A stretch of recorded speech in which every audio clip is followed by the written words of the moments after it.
I've known Lynn since he was a little fellow. That's an exaggeration, I guess, Lynn. I was never a little fellow. Yeah. I've known Lynn about 20 years. We were in the project together. We've corresponded by emails. I've taught Lynn everything he knew about computers. And I do have a problem with computers. They tend to act up around me. But Lynn too, so I guess maybe I have. Lynn is one of the old timers, one of the driving forces, I think, in RV or CRV particularly. Lynn, I don't know if you all know this, but kind of developed the first CRV conference up at Rio Doso, which is back in my neck of the woods, New Mexico. Lynn and I are actually neighbors. We live about 70 miles apart. He lives in Alamogordo, I live in Las Cruces, and we have to travel 500 miles to see each other once a year. But Lynn's an author. His latest book, 7 Cents, about the remote viewing. If you haven't read it, I'd advise you to get it and read it. Lynn is a computer expert, author. He's an instructor, teaches remote viewing. In fact, I'm sure there are some of Lynn's students out here.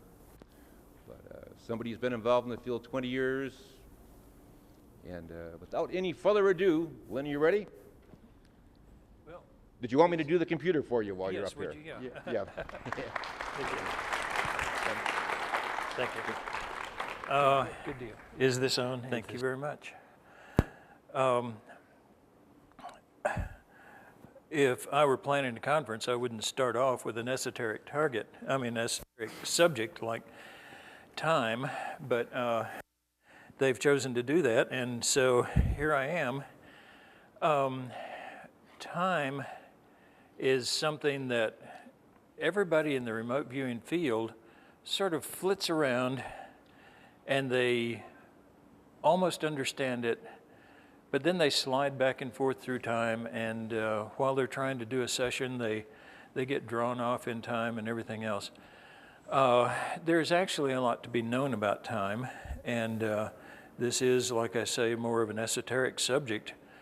But for those who know me, I am absolutely applications oriented. And so I will go from the esoteric part of this over into what this actually means for when you sit down to do a session and what it does not mean for when you sit down to do a session. Let's see if I can work this thing. There you go. Acme Corp. We have been given as humans from the beginning of time this thing called time, and we have our own little part of it, and it goes on once we end, and we measure it. We measure it by days. We can add the days together to make years and centuries and millennia, or we can dissect those down into minutes and seconds and microseconds and nanoseconds and 1/10,000th of a nanosecond and so on. But when it comes to saying what is time, this has been a question attacked by a lot of philosophers, a lot of scientists, a lot of laboratory work people, and after all of the work that's been done by humans over all of the years,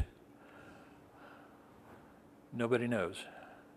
Believe it or not, this is one of those 4-letter words in the English language that nobody knows what it really means. And no matter how it's said or with what intonation, nobody knows what time really is.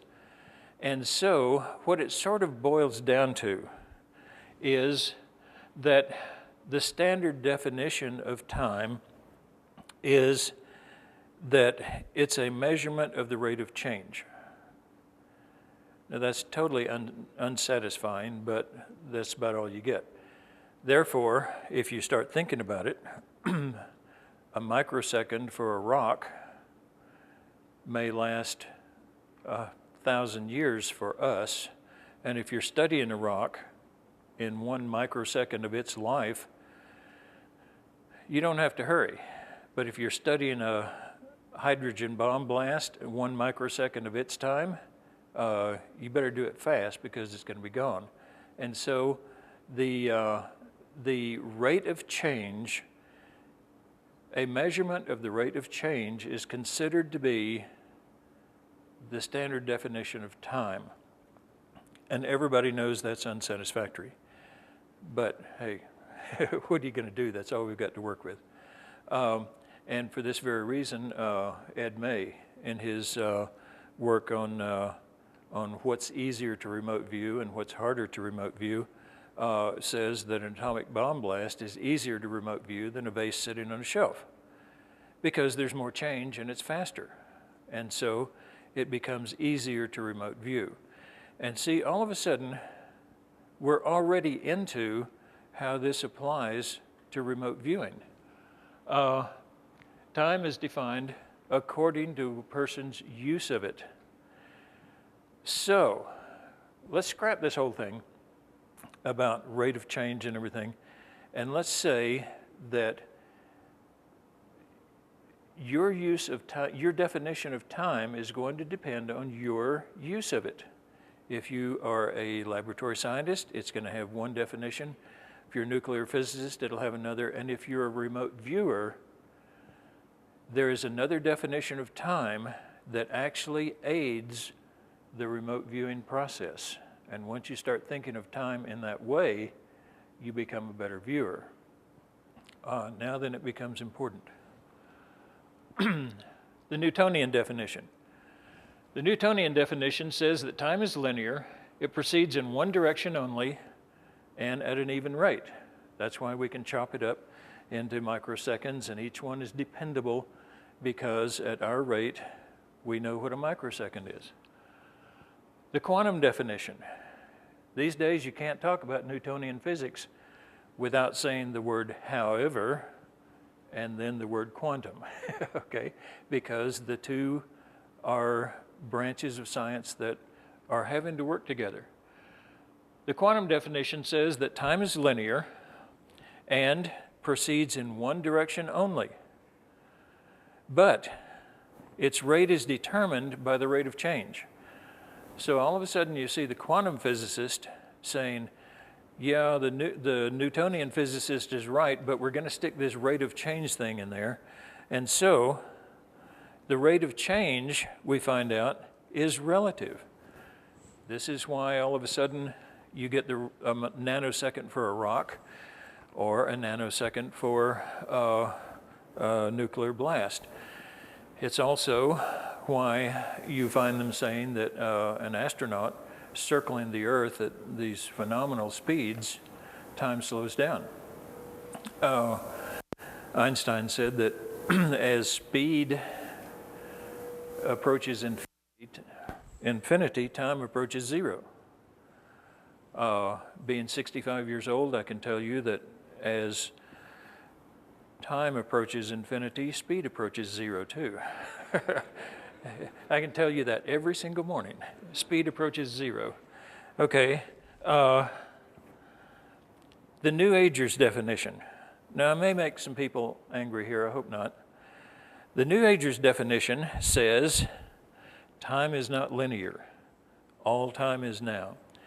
I have been criticized a little for saying things about some certain disciplines that were taken as derogatory and all that, and I don't mean this to be this way, but the philosophy that is held by, quote, New Agers, I have some serious personal problems with.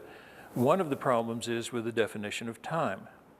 If you believe that all time is now, then it robs from you that beautiful, glorious process of becoming.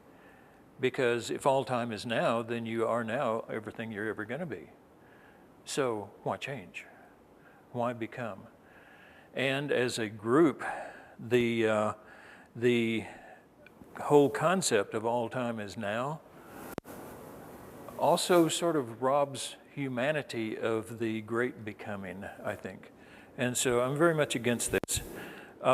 Plus, I have learned that if a person holds this concept of time, it seriously retards their ability to become a good remote viewer. Therefore, I'm not saying this is wrong. I'm simply saying that as far as remote viewing is concerned, this really doesn't serve you well, and you'd be good to change your attitude toward time. Now, there's one aspect that we have learned in remote viewing, and that is that when you change your thinking about something, you change that something changes. For those of you who are always eagerly looking for information about remote influencing, should I repeat that? When you change your attitude about what you're thinking about, that thing changes. This is a very simple entry point into that huge anomalous field of remote influencing. Anyway, for those who still want to hold this definition, I have the following slide. Here's the entire slideshow on one slide, and it's all now. So, enjoy.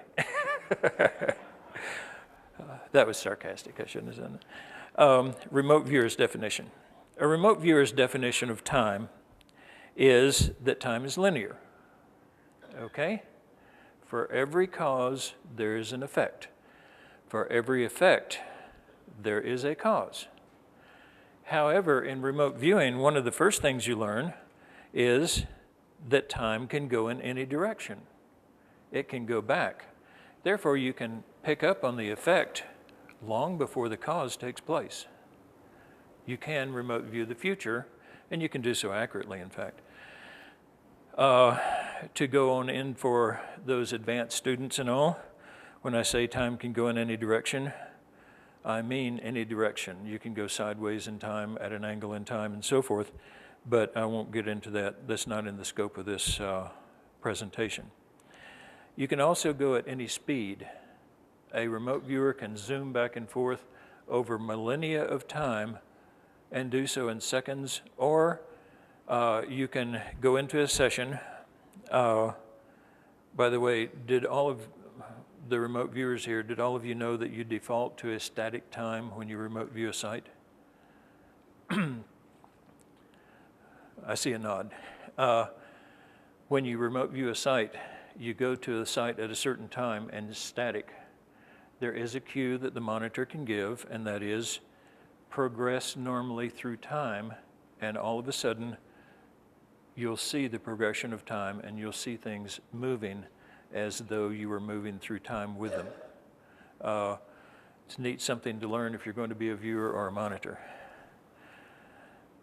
So, there's an old show called Hee Haw, and one of the things they used to talk about in their jokes and everything was time, and every time somebody mentioned the word time, they'd say, yeah, but what's time to a pig, you know? Well, what's time to a remote viewer? Let's say that here's a session, and the session goes for an hour or so, and then you have your feedback. And during that session, what you're supposed to remote view is this target site that's sitting way out there, halfway around the world or whatever. Beginning viewers tend to view their feedback instead of viewing the target site. This is known, it's been known for a long time. When you have a beginning viewer, you want to mess up their session, mess up their feedback. Now, this has some implications here. First of all, you've already done your session, and I want to mess up the session that you have already done. Fine, I'll switch feedback on you. And believe it or not, it will mess up the session you have already done. Now, this is not the Newtonian method of thinking about time, and yet it works. You find a lot of people on the internet and the email email list and all, who are just wrapped around the axle on, what if I see 2 targets as feedback, or what if somebody messes up with my feedback, and so on. What they're saying is that they are experiencing these things, and that they are experiencing the fact that messing with their feedback will mess up their target and will mess up their session. But they're also saying one other thing. They're beginning viewers. And these are very serious and honest concerns of beginning viewers. However, let's go on through this. Beginning viewers are supposed to go out to that target site mentally somehow and bring back information about it. The fact is, they tend to go to their feedback and bring back information about it. Here's the other implication of this. A beginning viewer just naturally travels through time. Time is the easiest thing. Time is not a hard thing in remote viewing. It's the easiest thing there is. In fact, all beginning viewers tend to just fall into this thing of traveling through time to the moment of feedback, telling you what they're going to see at moment of feedback.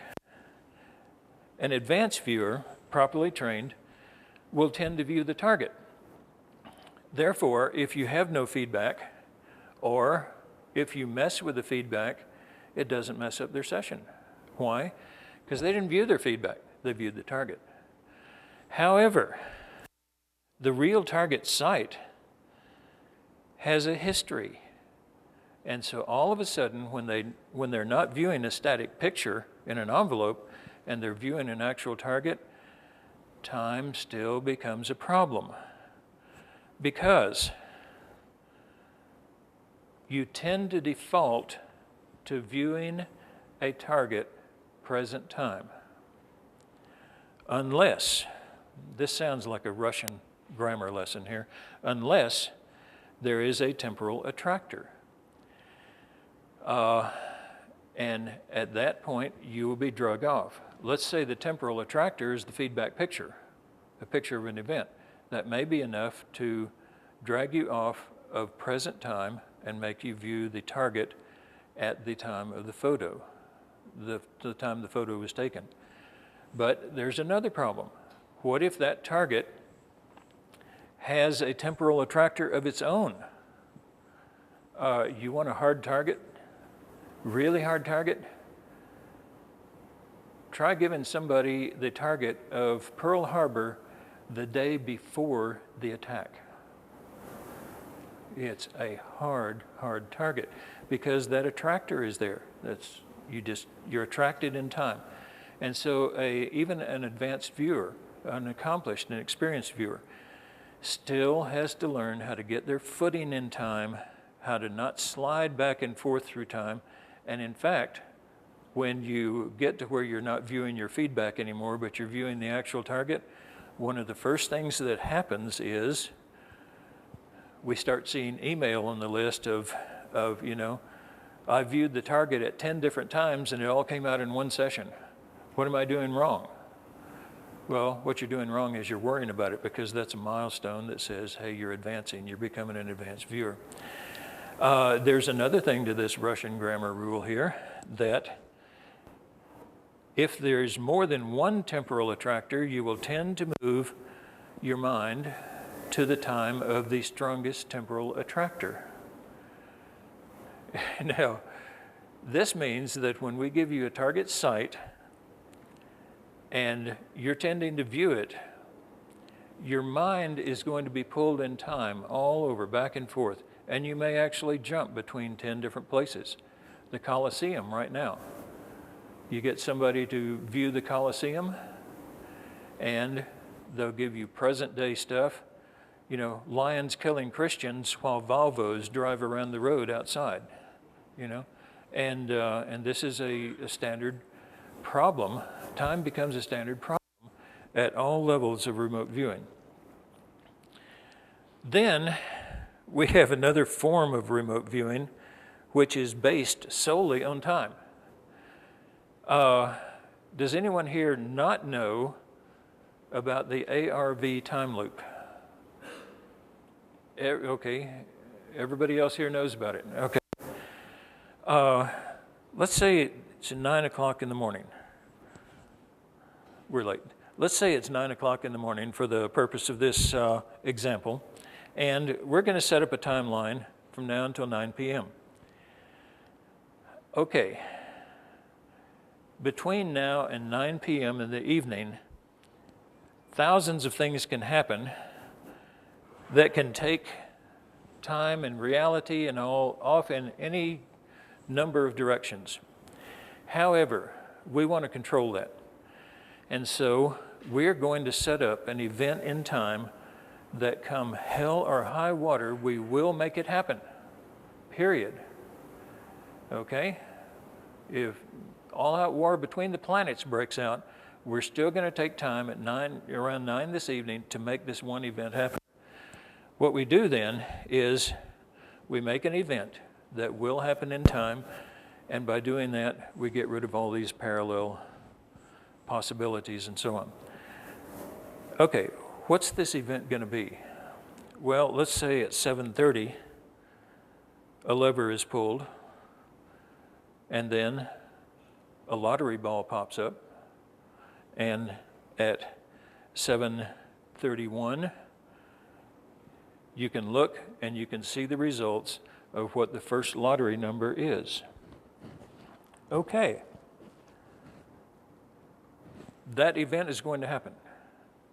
Now then, that means that at 9 p.m., the information about the number that is on the first lottery ball will be available to a viewer, be available to everybody, okay? However, one of the things that we know is that numbers are the biggest embarrassment of remote viewing, and that remote viewing is just not good at alphanumerics, not good at passing number information back and forth. So let's do something else. Let's make a little list, and we say that 0 is the taste of mint, 1 is the taste of vanilla, 2 is the taste of vinegar, and so on, all the way through to 9. 0 through 9. Now, when you remote view, you start out with gestalts, then you immediately proceed, which is the easiest thing, you immediately proceed into sensories, which lead into dimensionals and so on. Sensories are the second easiest thing to get in remote viewing. I mean, they're extremely simple to get. Therefore, we tell the viewer, according to the number on the ball, I'm going to give you a certain taste at 9 o'clock. All right? Is this cutting out on me? Are we in business now? Okay, good deal. Okay, so at 9 o'clock, I'm going to give you a taste which associates with the number on the ball. And so at 9 o'clock, I give you the taste of vanilla. Oh, what number showed up on the ball? A 1. And so at 9 this morning, I tell you, go find out, go move to 9 o'clock this evening and tell me what you're tasting. You bring back the information and you say at 9 o'clock in the morning, I'm tasting vanilla. Then I go get a ball, I go get a ticket with the first digit as a 1, okay? This is highly misunderstood. And so let me ask you some questions here. What if my viewer tells me vanilla? And so I go get a ticket and there's a 1 on it, okay? And the number 2 pops up on the ball. What taste do I give the viewer at 9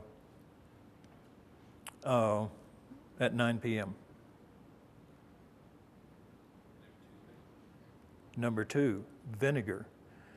Oh, but the viewer told me it was vanilla. And so I tell the viewer, well, you got it wrong. We'll try it again tomorrow. Okay? The number that happens at 9 p.m., the taste that happens at 9 p.m. is totally dependent on the number on the ball. not on anything the viewer says. The viewer doesn't even have to know they're operating, they're working the lottery or the stock market or anything like that. ARV is a subject that will be covered in some very good depth and very clearly and succinctly by Marty. Thank you. Can't believe I did that with a girlfriend one time, and I lost a girlfriend. I'd gone with her for about 8 years, and I thought, this is, and I lost her. Anyway, this is the ARV time loop. So what you're doing, you can use beginning remote viewers on this. Many times a beginning remote viewer is better at ARV than an advanced remote viewer, because an advanced remote viewer wants to go view the target. And in this, you don't want them viewing the target. You want them viewing their feedback, the moment of feedback. Okay, that's some of the very most basic elements of how time affects remote viewing. And, all that's really nice in theory, but what does it have to do with the real world? Okay, when you get down to a remote viewing session, so what? Well, training. If you are a trainer, how many people in here train or have trained somebody for remote viewing? If you are a trainer, please remember, beginning viewers tend to view their feedback, not the actual target. Therefore, don't give training targets for which there is no hard and fast feedback. Okay? It may seem neat to you to give them the moment of their death, but I'm sorry, they're not going to be there for the feedback. Okay? It may seem good to you to give them some high-profile police case, like even Who Killed Marilyn Monroe, or the Joan Benet Ramsey, or something like that. And it may seem really neat to you and to the students to give them the target of the color of the Galactic Council headquarters building on the planet Scooby-Doo. Don't do it. I don't care how good a teacher you are, the students do not learn from you. They learn from doing a session and looking at their feedback and seeing what they did right and what they did wrong. No matter how good a viewer you are, do not give these targets to beginning students that don't have feedback. Thank you. Is there anyone here who has not understood my stance on this point yet? Don't do it, okay? And don't mess with the feedback, of course. It may seem funny sometime to switch targets as feedback and all to see how good they are. No, beginning viewer, you mess with their feedback, you mess with the session simply because you reflect backwards and you influence their past. Okay, did everybody catch that? I did a 4-year study one time where I kept track in little notebooks of every decision I could keep track of. I'd be looking for a place and I'd come up to a stop sign, do a turn right, left, or go straight. And I would keep my decision. And then when I got feedback, I would write it down to see how good I made choices. And I was about 52% right, 52% ability to make good choices. You'll never be the CEO of a company, but I could hold down a good job as janitor, So then the second year, I kept track of all the decisions, but by the time I had done this, I had learned some of the basics of remote influencing. Therefore, I sat down. When I found out the feedback for each decision, I sat down and tried to put influence, or tried to put information, hindsight, into the moment of decision.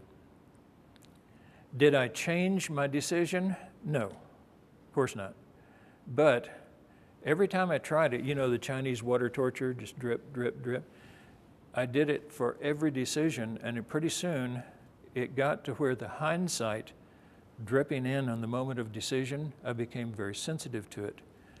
And at the end of the second year, I was at 82% accurate decisions. By the end of the third year, I was close to 90% accurate decisions. And then just as a control, I tried the fourth year with no feedback, and guess what? 52%. What if you could go through life never making a wrong decision? And through this simple understanding of time, that time is linear, but it can go both ways, you can do that.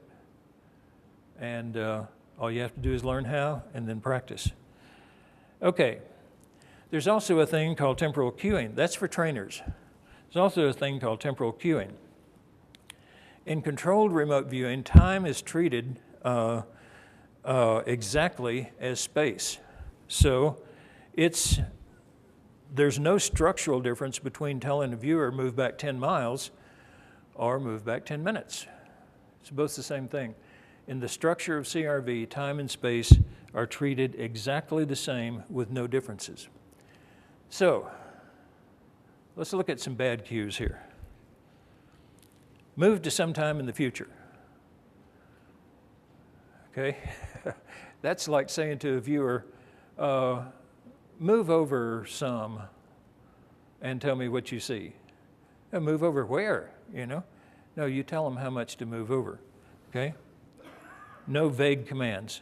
Move to the time of your choosing. Well, they can do that, but how do you know what they chose? Move to an important time. Hey, they're going to do that anyway because that's a temporal attractor, okay? Move to a time when people are there. You could say move to the next time when people are there, or move to the previous time when people are there, but not move to some time when people are there. You make your cueing exact as possible. Good cues. Move to the targeted time. A lot of times viewers will drift off in time and they'll start viewing the target at the wrong time and everything. And so it's a good thing for a monitor every now and then just to say, move to the targeted time and describe, or move to the targeted time, something would be visible, okay? And you do this just as a sort of a corrective measure in every session, just every 10 minutes or so, tell them to move back to the targeted time. Move to the present time. Move 4 years ahead, move 4 years back. Move to the most important time for this tasking. That's different, isn't it? Yeah. Okay. There is a thing called a well-formed question to a psychic, and it involves time, and it is very important in the cueing of remote viewing. First of all, you give the psychic portion of their mind something to do, and then you give the tasking that they're supposed to do, preferably something physical, and in present time. The subconscious flies around through time all the time, no problem. The conscious mind we have trained to think of things very neatly in past, present, and future. However, the connection between the subconscious and the conscious mind works best when you're in present time. Therefore, you say to a viewer, you never ask a viewer or any psychic, you know, Madame Zoltar who reads your palm or whatever, you never say to them, what happened to Aunt Maud? What you say is, move to the time of whatever it was that happened to Aunt Maud, and now tell me what you're getting. Tell me what you're getting now. Believe it or not, if you use that form of question to any psychic, they won't notice the difference.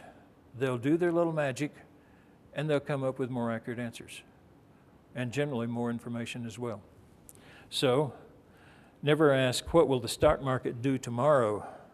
It's future tense. Use the format of move to tomorrow at 3 p.m. Describe what the market is doing. Tell me what you are seeing now, okay? And the answers will tend to be more accurate. Never ask, what will the terrorists do this summer? Okay? Access the terrorist, describe what they are planning now. Now then, move to the time when they try to execute their plan, and what would the next line be?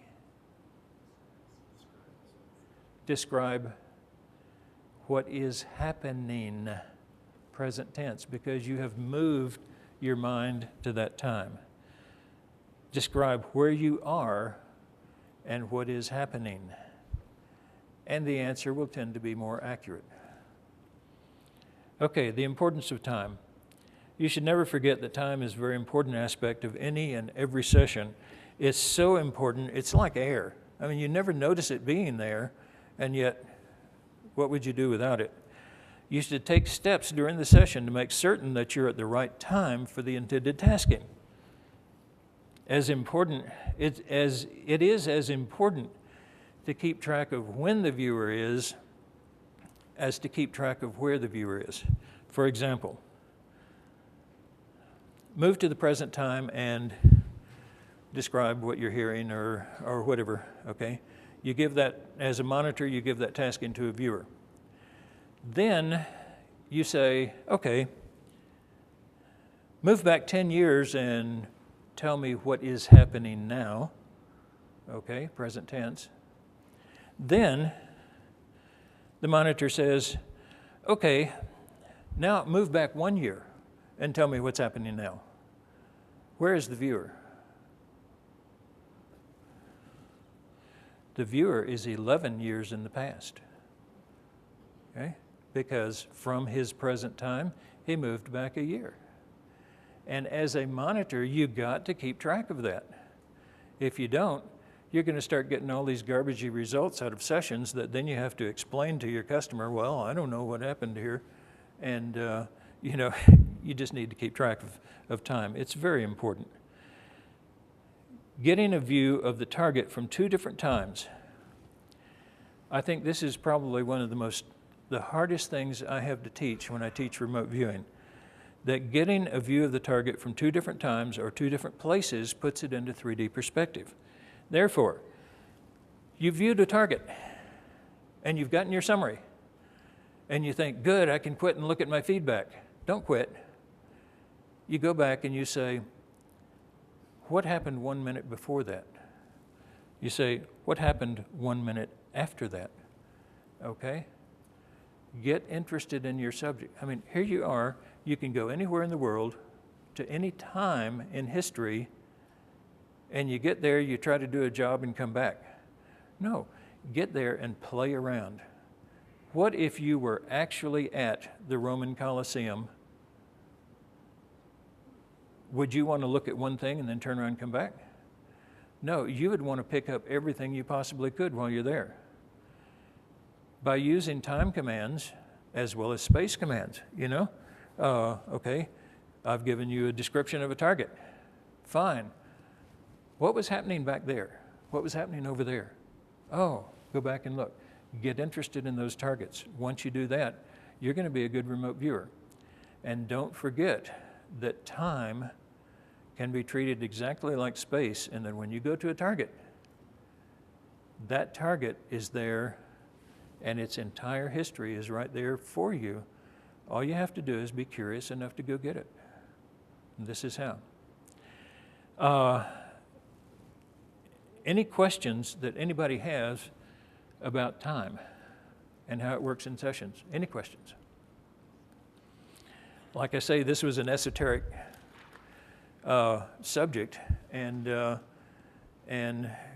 not sure it's the best to start out a conference with. Yeah. The question goes back to when you the mint and vinegar. Yeah, the questions about ARV time loops. Yeah. Is it necessary for you to inform the viewer that those things exist?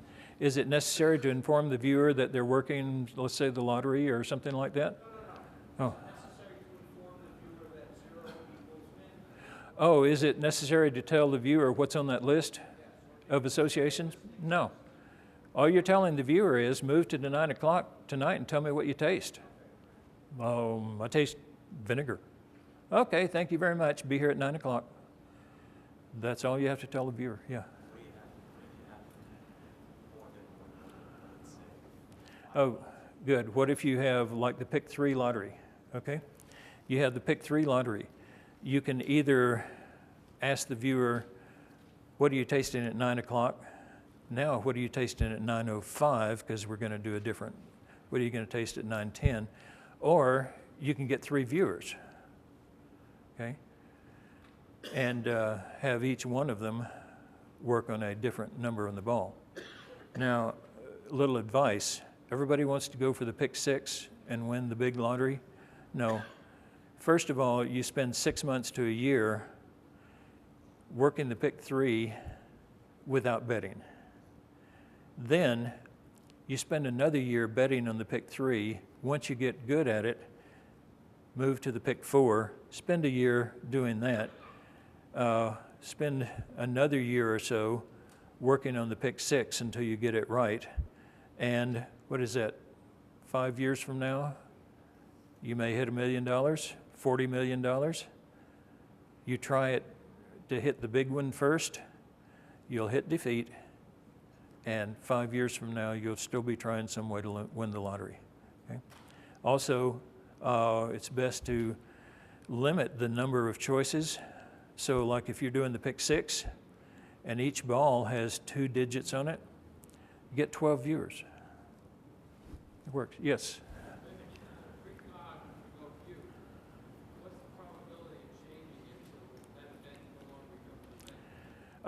This is a good question. He was asking if you do a target that's in the future, and you see that a certain disaster, let's say, is going to happen, then what do you do? This is a philosophical question that came up on the email list not too long ago. Let's say that you make the mistake of going and broadcasting, and the news wires picks it up. Lynn Buchanan says that there will be attack on whatever, building on July the 9th. But then I find out that I can prevent that from happening. Okay, philosophically, you have a question. Do I prevent that from happening and thereby make myself wrong so that the newspapers come out and they say Lynn Buchanan can't remote view because it never happened? Or do I let it happen, save my reputation, and everybody says, oh, Lynn Buchanan's a great remote viewer? My choice is I'll prevent it from happening and be wrong. Because, I don't care. And so the answer is yes, you can take steps. And this has been done before that, we have seen a thing. And I have given the information to the right people who know how to handle it and who are able to handle it. And the event has been, I'm walking in some territory here. The event has been stopped, and I personally got feedback that the event would have happened, and yet you can't tell anybody about it, And much of the work with terrorism is this way. If you work terrorist targets, listen, you want to fail because you want to prevent what you see from happening. Go ahead. Taking that point, if you were in a remote situation on a future event, you do it before and after, that's one probability. Right. What you're saying is that event to be a non-event. Now that you know about it, you can remote view the other one. Okay.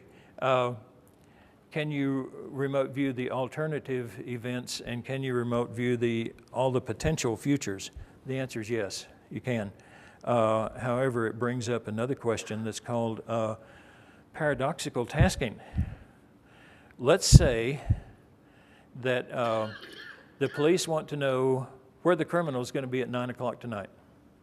So I do my little magic session, and I say, he'll be at Joe's Bar and Grill. And so at 8:30, the police go out and hide in the bushes. At 8:35, the criminal walks up to Joe's Bar and Grill. They jump out of the bushes, arrest him, and at 9 o'clock, he's in jail. Okay, the criminal's been caught, the police are happy, everybody's happy, you're a good remote viewer because you were responsible for getting the criminal caught, and your subconscious mind is ticked because you made it wrong, okay? And so what if it viewed at 9 o'clock the criminal will be in jail? Then nobody would have gone out to Joe's Bar and Grill, and at 9 o'clock he'd be sitting there enjoying dinner, okay?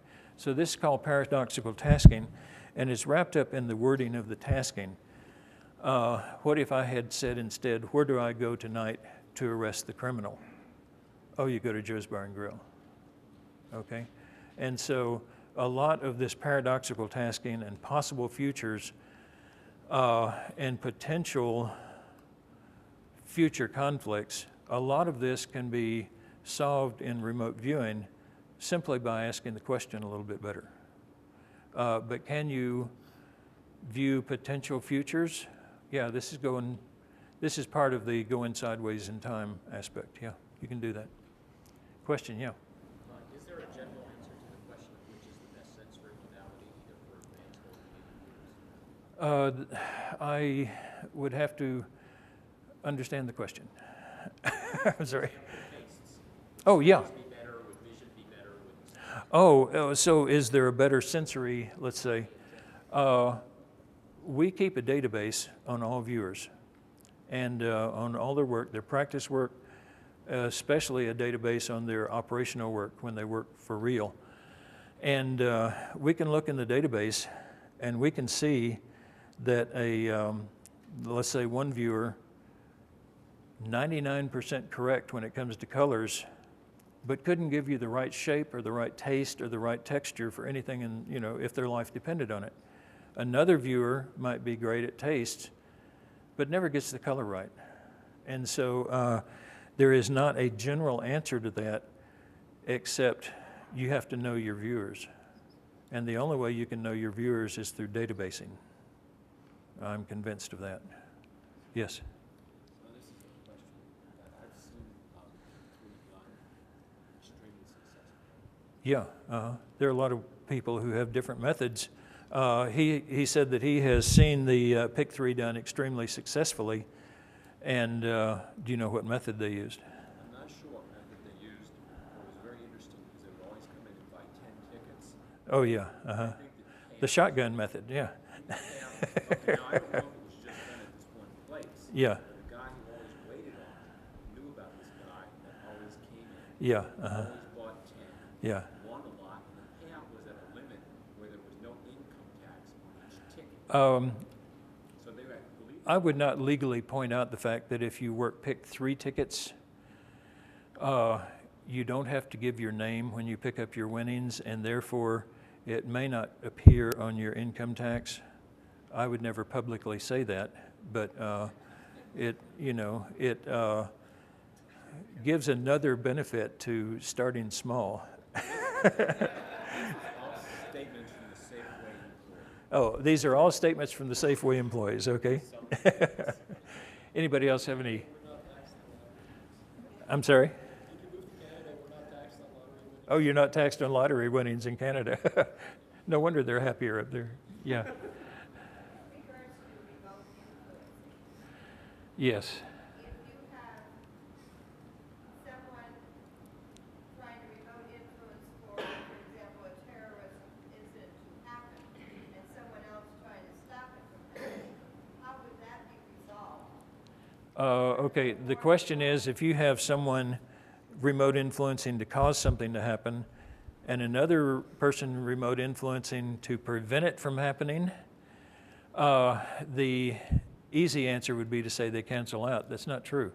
The real answer is that the person or thing being influenced will have their own tendency in the direction they want to go. And so they will automatically, even at an unconscious level, give more weight to one influencing over the other. Did that answer that? Okay, so it depends on the target, is the answer.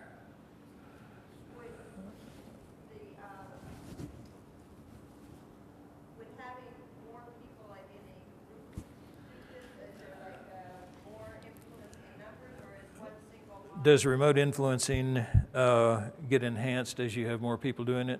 The Russians believe so. I don't believe so. First of all, I think that any remote influencing that takes place is so slight, and you know, it's not mental control, it's influence, and it's so slight that it's barely measurable, even, you know, at best. And so the whole thing of remote influencing is greatly overblown, and it's just not that important to the world. Now, it does happen. It can be done. Remote control of a person's mind can happen. The Russians called it, I think, hypnosis at a distance. And they did use groups to work with. I have my doubts that it really works better. Go ahead. As a follow-up on that, did you describe self-remote influencing? I don't like the word self-remote influencing because remote influencing is a very advanced thing, and what most people are doing is they're just providing themselves some hindsight. So you don't influence yourself to make a better decision. You put that hindsight in, and pretty soon you become so sensitive to the hindsight coming in that you learn to pick it up. So you're not influencing yourself, you're just providing yourself with more information. Dick? At what point in that experiment were you aware that you were going to be trying to influence yourself? Was it like from the very beginning of that second year? You mean that experiment that I did? Yeah. Oh, I planned it out from the very beginning. Yeah, So you knew that this year now you're going to be not just making a decision, you're going to be trying to pick up that. that's right. And the second year, by the middle of the second year, when we had paid off $36,000 of debt that we had, and we now had $20,000 in the bank with no obligations, all of our bills paid, I knew something was probably working. My wife had just gotten a new car, by the way, and this is the first time we'd ever had a new car in my entire military history. Go ahead. And I'm drawing from that some of the decisions you chose to make were of a financial nature or investment nature. Oh, many of the decisions I chose to make were of a financial nature. Some were as mundane as, you know, which item do I buy in a store or which way do I go at a stop sign. I was trying to get everything. Yes. Is it possible to remote view a whole bunch of computer hard drives that are brand new that were going to be installed in computers and determine when they were going to fail and then code in each one something that allowed it, software that allowed it to create a message before it fails to set time and place. Okay, could you remote view when a computer part was going to fail? I don't know. Theoretically, from everything we know about remote viewing, it should be possible. I don't know if anybody's ever tried it or not. I certainly haven't. Yeah, the automakers actually have a chip in the auto that says 2 days before the last payment, destroy yourself. Yeah. Uh-huh. Yeah. If, let's say you had a gun store, Okay. you had shelves full of bullets, You had a gun store and shelves full of bullets. Okay. and you have someone remote view all of the boxes of bullets Uh-huh. and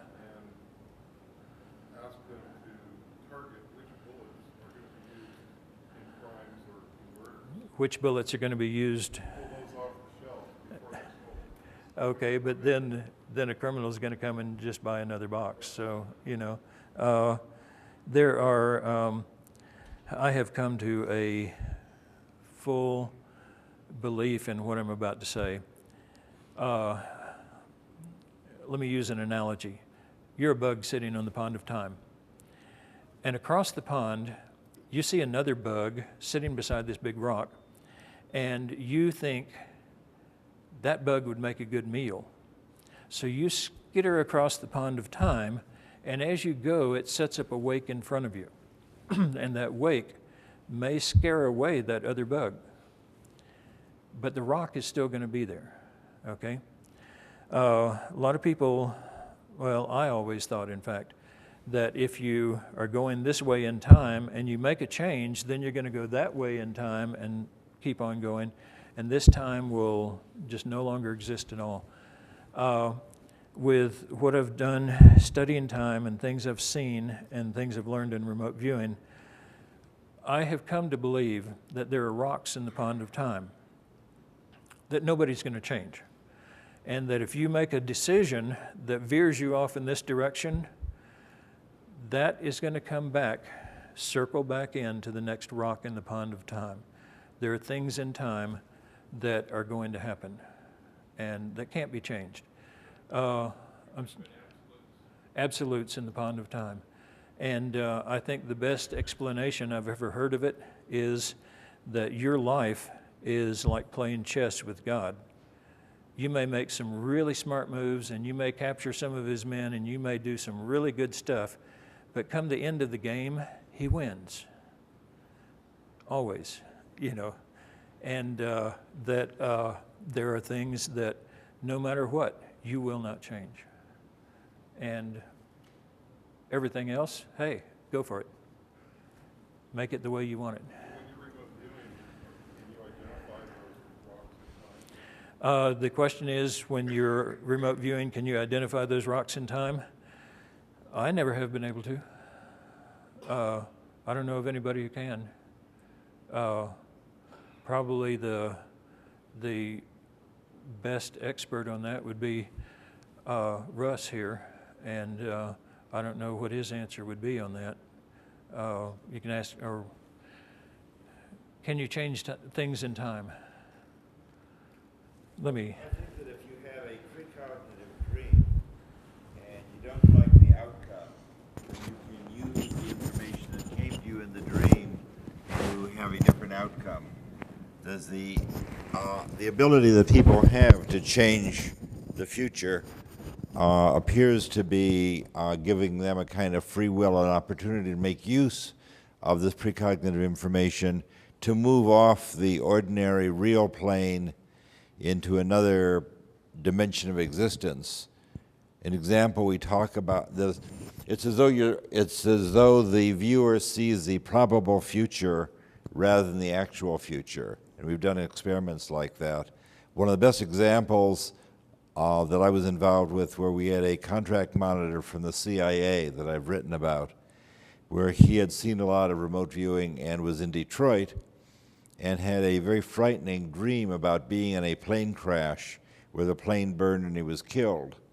And he's flown on thousands of airplanes, had no fear of flying, but his experience in the dream was so disturbing to him that he decided to stay an extra day in Detroit. But of course he didn't want to appear cowardly to his friend, so he just told his friend that some business came up and he had to stay for another day. And he then had the horrifying experience of driving his buddy to the airport and seeing the plane crash and killing his friend as he drove away from the airport. So I would say that his dream about being in a plane crash was the result of having a dream of the plane crash that he would witness in the future, but he did not have to actually experience being on the plane. Rather, he dramatized the data that came to him in the dream, put himself on the plane in the dream, but in actuality just saw the crash. So he was able to make use of the experience that came to him in the dream to avoid having to participate in the experience with his physical self. Thank you. Can you hear me here? Bob Monroe also told a story while he was alive of a friend of his who had a dream that the plane he was scheduled to be on was going to crash, and so he sent a message to Bob saying, I'm not going to get on that plane, and I'll see you on the next plane. And sure enough, he postponed, got on the following plane, and it crashed, and he died. And Bob took that to be a double entendre of, I'll see you on the next plane, you know. So interpretation of these warnings is also very important, but the warnings are there.